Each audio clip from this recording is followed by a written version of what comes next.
Welcome back. You are tuned into another episode of The Last Word on Rugby. A cracker of a weekend is upon us, and if you haven't yet, check your calendars. Friday night, the Bulls take on Leinster. That's a 8:30 p.m. kickoff for South Africans. And then venturing into Saturday's rugby. Early games that will finish up quite early for a Springbok game. Obviously, the weekend is kicked off by that SAA versus Zim game, a 12 o'clock start in Gqeberha. So we are in for a massive treat when it comes to rugby this weekend. Now I know a lot of people are on soccer duty and they are fixated on what the World Cup is bringing at the moment over in North America. But for the South Africans who witnessed that first Bafana game, don't fear. The Boks are near and they are back this weekend, starting their international season for 2026. And that's against the Babas. A brilliant surprise by Rassie Erasmus and then Zondile Stick, who selected his SAA side. We are diving into that. We're diving into the Bulls Leinster duel and what the Bulls must do to break their bridesmaid curse in the URC. Now, if you haven't yet, click that like button on our channel at the Clutch ZA on YouTube.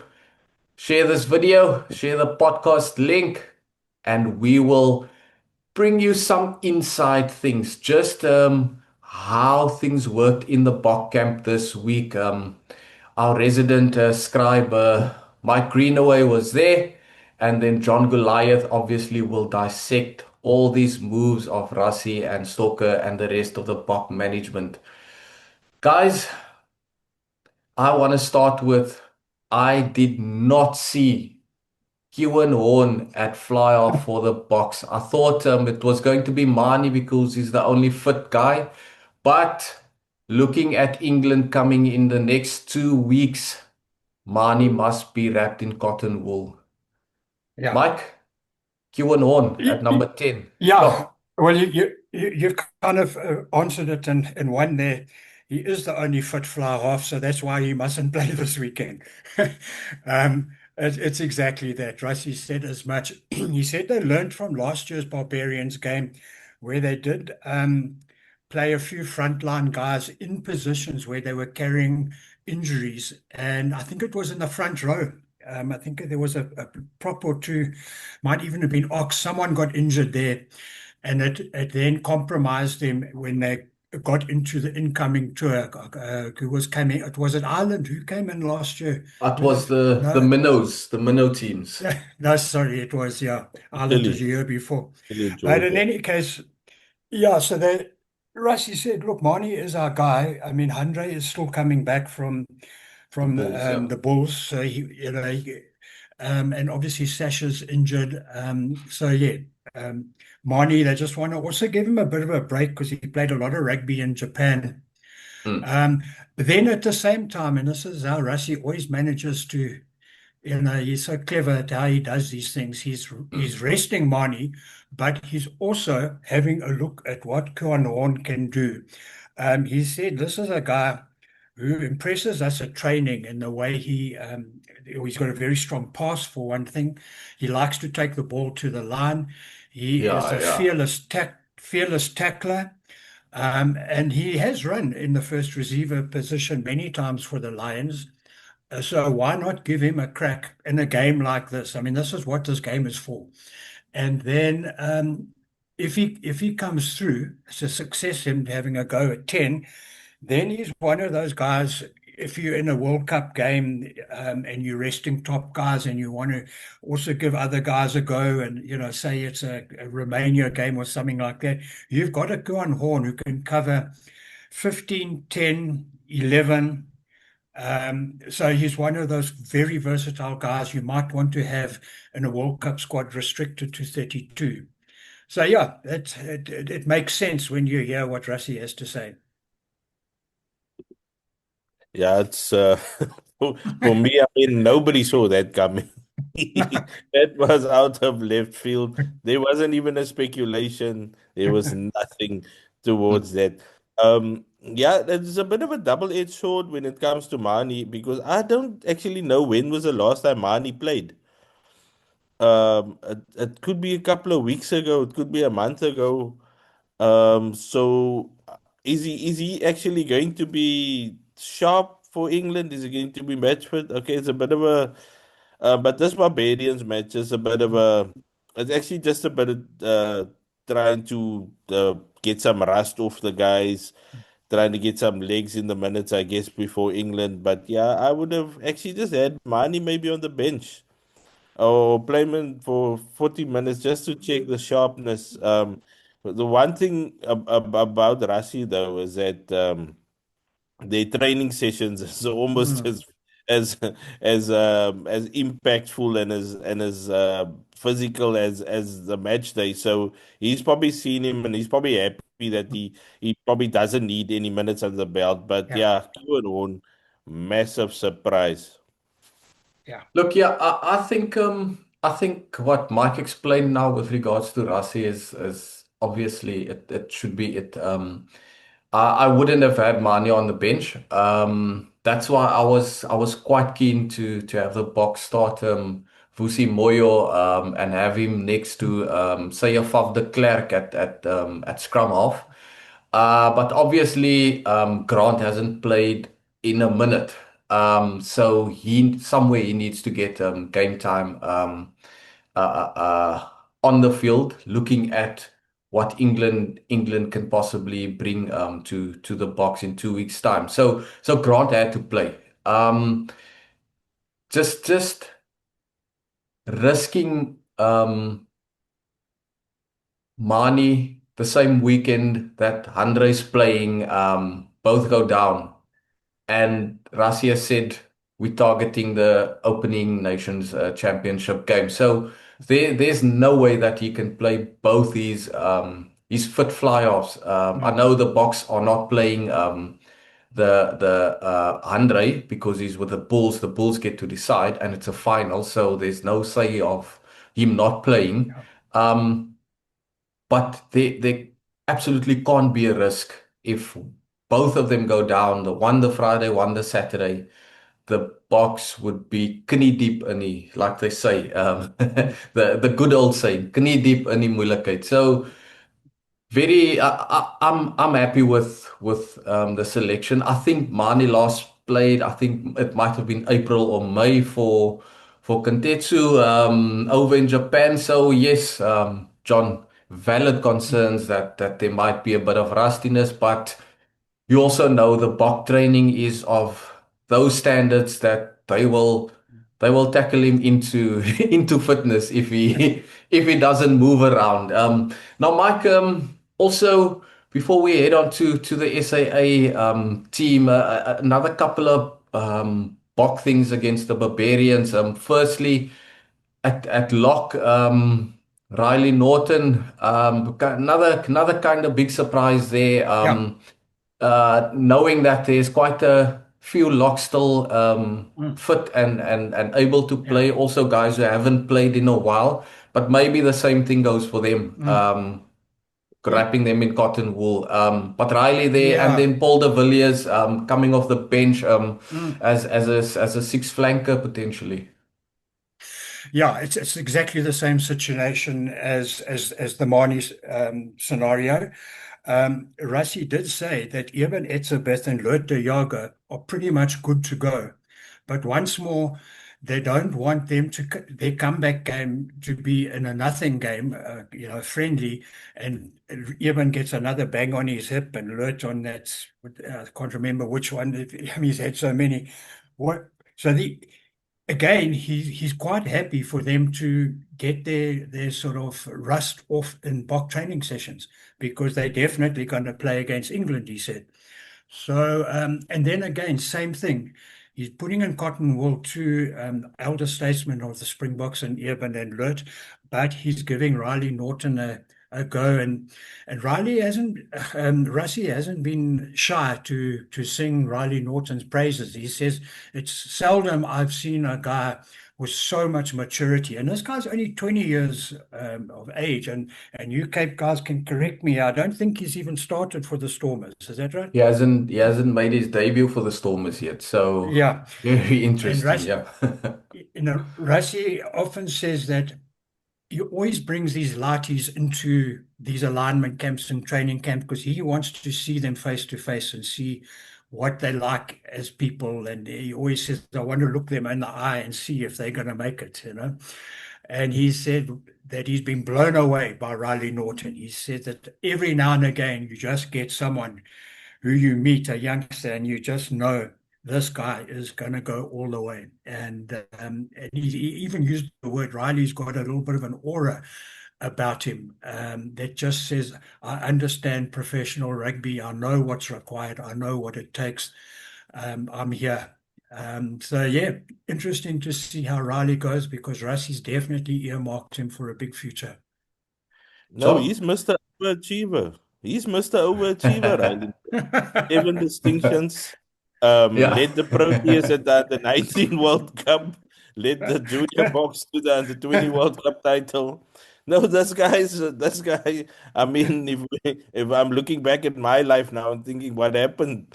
So this kid he's got a proper head on his shoulders. And the way he led the SA under 20 team Mm, last year yeah. as well. You could just Yeah. see this guy's got the maturity, he's got the rugby brain. The biggest thing for me this weekend is playing the number 4 jumper, and Mm, he's playing next to Franco Mostert, who's maybe the one of the guys with the best work rate in the world. Maybe not as physical as a Lood. So the onus is going to be on Riley now, Riley Norton, to bring the fire and the brimstone in that number 4 jersey. So that's going to be the biggest test for me. If we can maybe make that step up from junior level, junior Bok level to Springbok level, playing against a Barbarian team as we chatting. We're still waiting for the team to be announced. But that's for me is going to be the biggest test. yeah, yeah. Sorry, man, guys. Sorry, Go can I for just it. quickly add something here, Alita? You mentioned Paul de Villiers is one of the other junior box that is in that Barbarians team for the Barbarians. Vusi is the other one. But John, on this show, a few times you have mentioned the famous fitness test at the start of the season, where I think it was Cheslin says it was the worst experience of his career. Well, um, Rassie revealed that the person who came top in the fitness test was Paul de Villiers. Wow. Um, Out of everyone in that squad of 50, 60, whatever it is, Paul de Villiers came first. So he's arguably the fittest rugby player in South Africa. And that's another one that Rassie is definitely saying, wow, this now is going to be a proper Springbok. Yeah, and the big thing about him for me is we haven't seen a Heinrich Brousseau in ages in a box side. So potentially he can grab a white scrum cap there from somewhere and just flip it over his his hair, and we'll see another brilliant pilfering number 6 coming through for the box.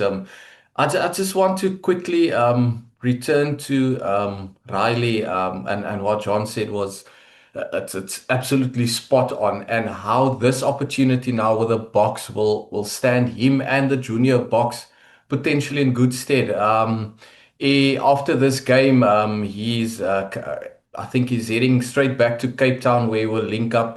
He and the other players will link up with the junior box, and they will fly out to Georgia for the World Rugby Under 20 Championship. So plenty on the line for them. For the guys in the Springboks group, and then those playing for the SAA side. Now, a bunch of brilliant youngsters in that SAA side. John will obviously be happy because we've got Carlos Sadi with the box. He's been saying, yeah, no, those squads need to be in the box side. So very happy for the French based Carlos Sardi as well. Guys, moving over to that SAA team, Mm. John, you must be happy with all those youngsters getting a run out. Yes, they're playing against Zim in the friendly city, but they have a couple of things to prove as well. Yeah, I mean that the average age of that backline, if you take out Lucanio Amde, it's about 20. So average age of the backline. We add Lucanio Ahmed goes up a bit. But yeah, wonderful to see these young guys get an opportunity. But also in that backline, getting an opportunity with a guy like Lucanio who I think over the last 5 years has probably been the guy, or not the last 5 years, since 2018, probably one of the best rugby brains in South Africa as a player. Just and to have him there with his experience and giving advice, it's going to be proper for them, and that is an exciting backline, man. I mean, you've got the likes of uh, Gilomi there, Siayas there, Yakin Ahmed, who impressed for the SA under 20s, Jaco Williams, Marcus Miller. It's an unbelievable team, and then you get sort of but the bruises on the fringes, as we would like to say, um, up front, where I think in the Bele, sorry if I butchered your name, but what a talent that guy is, and he's probably the guy that I've been looking forward to seeing this whole time now at senior level. He's been talked up a lot. There's a lot of guys who talked him up at the SA Rugby Awards, some of the guys we spoke to, and a lot of the guys said this is a player to watch out for. Yeah, yeah. I Yeah, also look, want to guys, add, you go. sorry, Mike. I also want to No, you add, go. yeah, I'm for one looking forward to how guys like Neethling Forshire, Vince Shatuka, who's leading the SAA side, Lucanio was back, how they rub off on the youngsters around them. I mean, if you only look at that half-back pairing, guys, Hashim Peed and Yakin Ahmed, two Cape Town boys, um, we in for a treat, I think, with that 12 o'clock kickoff game. I think we'll see some magic. You've got Sierra's Boyki, Luan Gilumia there at the back. Marcus Miller next to Lucanio that combination says there's going to be some good running if they find each other. If that backline, if the players find each other, we'll see some brilliant running rugby from that Stocker coached team. I know Stocker loves his running rugby. It's all about the skills for him, the smaller things. Yes, he is in charge of the next generation, the 2028, 29 box. But he will have a trick or two up his sleeve with those lighties. So looking forward to that game on Saturday. Mike? Yeah, just interesting. Lucanio at 12. It came out in the Springbok press conference that Tony Brown has been watching. Well, they watch all. They've got access to the games in Japan, all the coaches, and Tony has been quite sort of interested in how Lucanio's been going over there, where he's been playing at 12, and thinks that, wow, there's something there that they might have missed. He's always been a 13. And Rassie said, Tony said, I want to see him at 12. And man, what an opportunity. Just to going back to that backline, I think if you take a mental screenshot of that backline, and then we look at the back, and maybe in 2, 3 years, the backline of 2029, it might be that exact backline, maybe missing Lucanio. So yeah, that SAA team to me is basically a window into the future and it looks good. Yeah, look, Lucanio at 12. One thing that he's very much blessed with is fantastic feet and hands. He might have lost Yeah, a yeah. yard of pace over the last couple of years. But at 12, his vision and his skills, natural ability. Oh, beautiful player. So I don't know. The way they want to play, 12 is a key position Mm, for Tony yeah, Brown because you actually at 12 come in at first receiver a lot also. While you either bashing or you giving it out the back or you giving these little short passes. So I think we're gonna and I think Rashi's keeping his cards close to his chest in terms of the selections. mm, While he's resting guys, he's also not revealing a lot, eh? Before England, I yeah. mean, I'm intrigued to see how they go this weekend, but I think it's gonna be the basics. Just get some time in the minutes, and then we'll see it Ellis Park on the 4th of July. That is Yeah. when we're gonna see what they actually gonna come up with. Yeah, 100%. I think this weekend and that England test will be worlds apart in terms of what the box will offer on the day and on the field. Going back to Lucanio, just the last thought on that SAA side. I mean, somewhere in that back line you must have a bit of glue, and I think 12 in the middle of a 9 and 10 who was very green, and then a 13 and wingers and a fullback very green. I think he's in the perfect position to just keep that back line together and then run the show at 12 against Zim. So yeah, gents, I'm absolutely amped for what's to come. Um, uh, uh, Good insights into the future of Bok Rugby, but also just to see where some of the senior guys are in terms of their fitness. We know, and this is not a dig on the Sharks, or maybe it is. We know they stopped playing rugby a long time ago, so we want to see where Sia Kolisi, and the rest of the Sharks guys are in terms of their fitness. And then also just how Kewan Horn goes at 10 and if that experiment can work in the long run for the box. Moving on, before we do that, if you haven't yet, click that like button on our channel at the Clutch ZA on YouTube and then share this podcast as we look to bring you the insights from the Bok camp. And now, as we move over to Bulls versus Leinster, Croke Park, Friday evening. Guys, Rasi said it now again this week. Stocker said it. The Bulls must follow the Stormers' blueprint of physicality, accuracy, but then cut out the red and yellow cards, and they will be in a position to win the URC title. Is that how you guys see it? Can it be as simple as that? Or what can we expect on Friday evening when the Bulls go for that's final number 4, where they will look to turn their fortunes around in the URC? Well, Yeah, accuracy. sorry, Oh, go for it, Bikes. Go for it, it's Bikes. exactly that.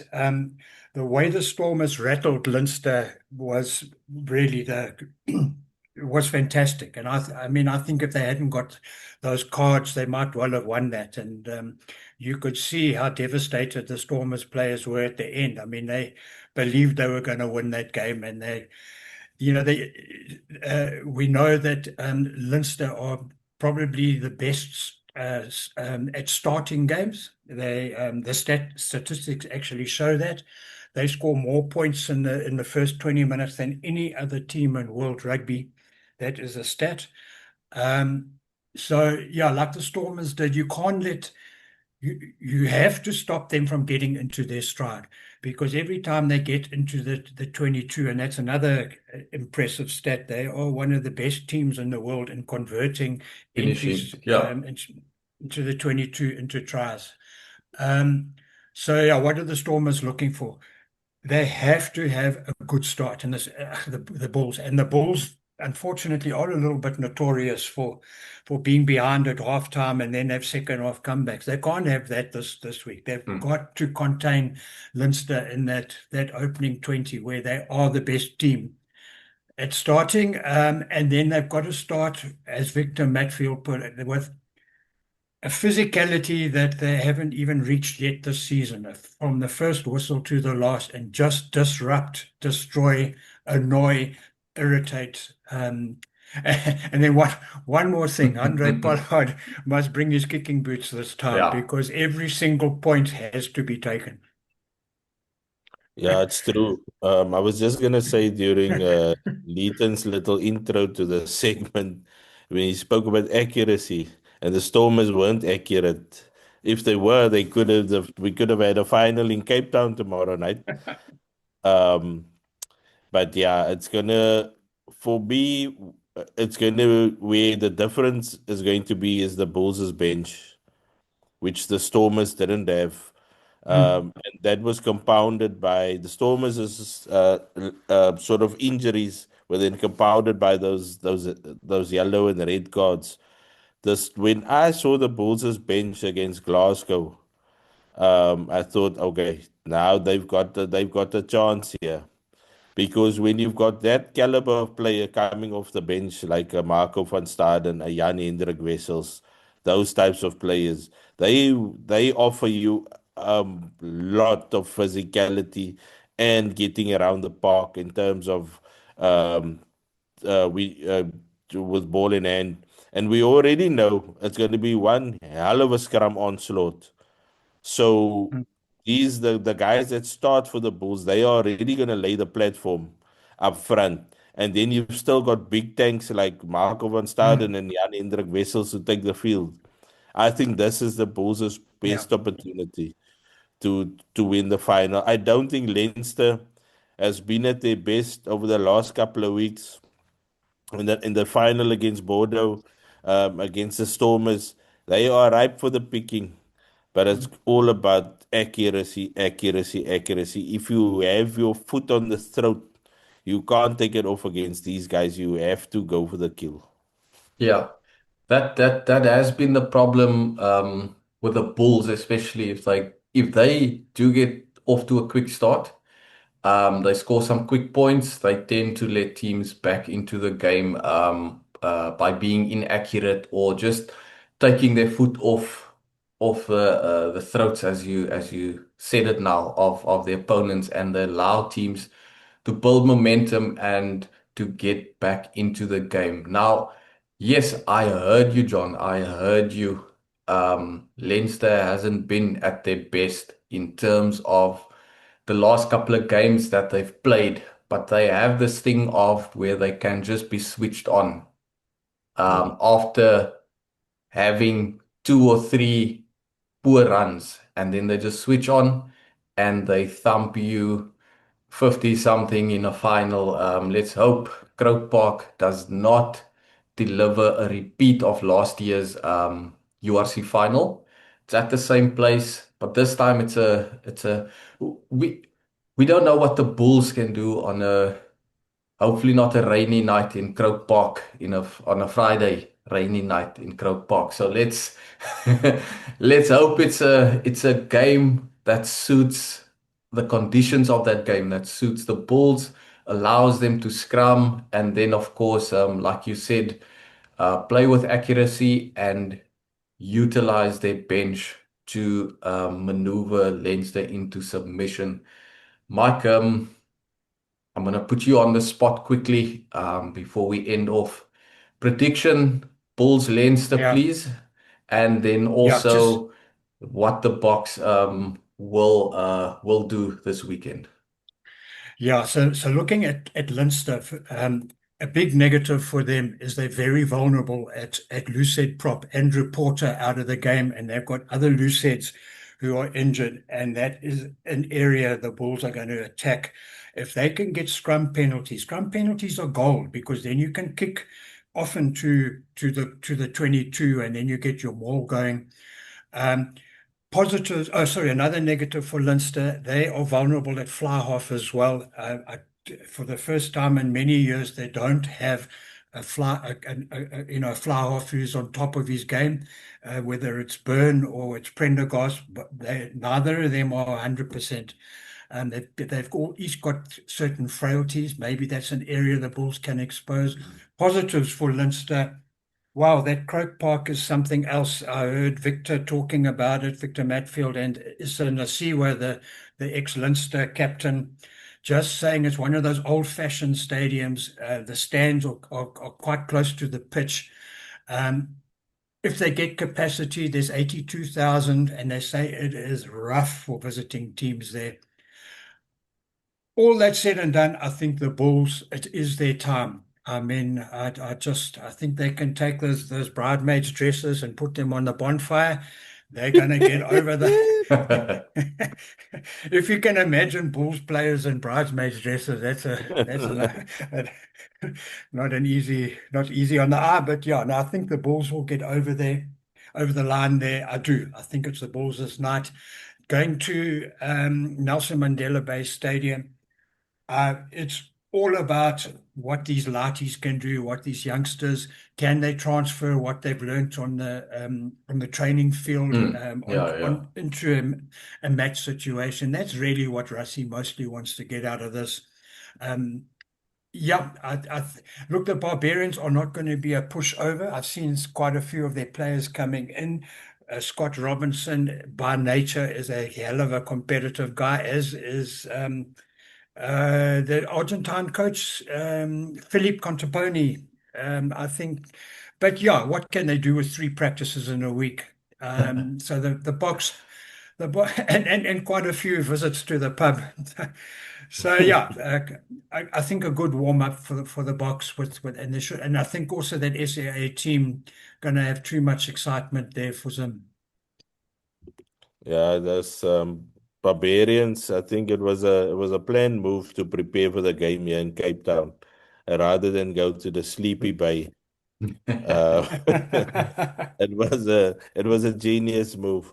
But I think as far as Friday is concerned, Croke Park is going to be very difficult. I think that is going to be, for me, that could be the decider, home ground. But I think the Bulls have got the firepower. We've only seen one proper Bulls performance this year where it was 80 minutes. It was forwards, backs, bang, bang. That was against the Lions at Ellis Park. And I think they're due another one. So I'm going to go Bulls there, not by much, by about 5 points. And then I think over the weekend, the SAA should have enough firepower for Zimbabwe as well as the box for the Barbarians. I don't think the scores are going to matter much. I think the performances and getting minutes into the legs is going to be what's key. And obviously, it's lovely to see what the youngsters will do.